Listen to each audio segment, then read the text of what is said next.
بسم اللہ الرحمن الرحیم۔ رمضان المبارک اور روزہ کی فضیلت پر ایک حدیث مبارکہ پیش خدمت ہے۔ حدیث پاک میں آتا ہے، نبی کریم صلی اللہ علیہ وآلہ وسلم نے ارشاد فرمایا کہ جو بھی کوئی انسان نیک عمل کرتا ہے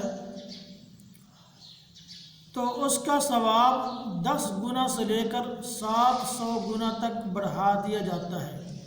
یعنی روزہ کے علاوہ باقی جتنے بھی اعمال ہیں ان سب کے بارے میں قانون یہ ہے کہ ہر نیک عمل کا کم از کم ثواب 10 گنا ملتا ہے۔ پھر انسان کے اپنی حالت کے اعتبار سے ہوتا ہے، جس کے اندر جتنا زیادہ اخلاص ہوگا اتنی بقدر اس کے اجر و ثواب میں اضافہ کر دیا جائے گا۔ چنانچہ کچھ خوش نصیب ایسے ہوتے ہیں کہ ان میں کامل اخلاص ہوتا ہے تو ان کو ایک نیک عمل کا بدلہ 700 گنا تک ملتا ہے۔ یہ باقی تمام اعمال کے بارے میں اللہ کا قانون ہے، لیکن روزہ اس قانون سے مستثنیٰ ہے۔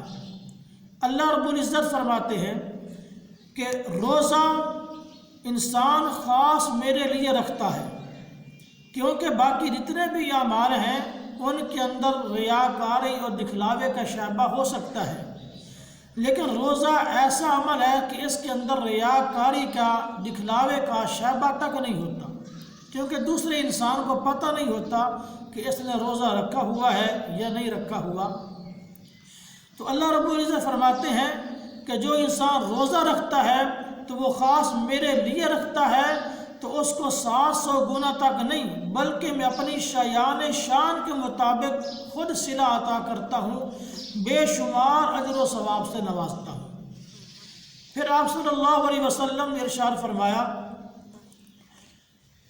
کہ روزے دار کو 2 خوشیاں ملتی ہیں، ایک افطاری کے وقت اور دوسرا اللہ سے ملاقات کے وقت، کہ جب افطاری کا وقت ہوتا ہے تو روزے دار کی ہر دعا اللہ رب العزت قبول فرماتے ہیں، اور جب اللہ سے ملاقات ہوگی یعنی قیامت کا دن ہوگا تو اللہ رب العزت روزے دار کو خوش فرما دیں گے، یعنی اس کی مغفرت کا فیصلہ فرما دیں گے۔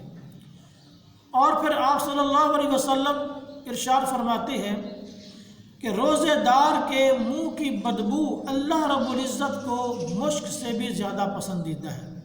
تو کیا مقام ہے روزے دار کا اللہ رب العزت کے نزدیک۔ اور پھر آپ نے فرمایا کہ یہ روزہ انسان کے لیے ڈھال بن جاتا ہے، دنیا میں بھی ڈھال بنتا ہے اور آخرت میں بھی۔ دنیا میں ڈھال کیسے بنتا ہے؟ یعنی جو روزے دار ہوتا ہے شیطان کے سامنے یہ روزہ انسان کے لیے ڈھال بن جاتا ہے کہ روزے دار پر شیطان حملہ نہیں کر سکتا۔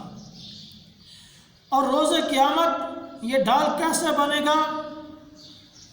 روزے قیامت جہنم اور انسان کے درمیان یہ روزہ ڈھال بن جائے گا، یعنی عام الفاظ میں یوں سمجھو کہ روزے دار کو جہنم کے اندر نہیں ڈالا جائے گا۔ تو جو انسان روزہ رکھے پھر اس کا پورا ادب و احترام بھی کرے۔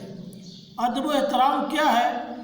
کہ انسان پھر گالی گلوچ نہ نکالے، لڑائی جھگڑا نہ کرے، اور اگر کوئی اس سے گالی گلوچ کرے، اس سے کوئی جھگڑا کرے تو روزے دار کہہ دے کہ بھائی میں تو روزے دار ہوں، اتنی بات کر کے وہ خاموش ہو جائے تو روزے کا یوں ادب و احترام کرے گا، پھر اس کا کامل ثواب ملے گا۔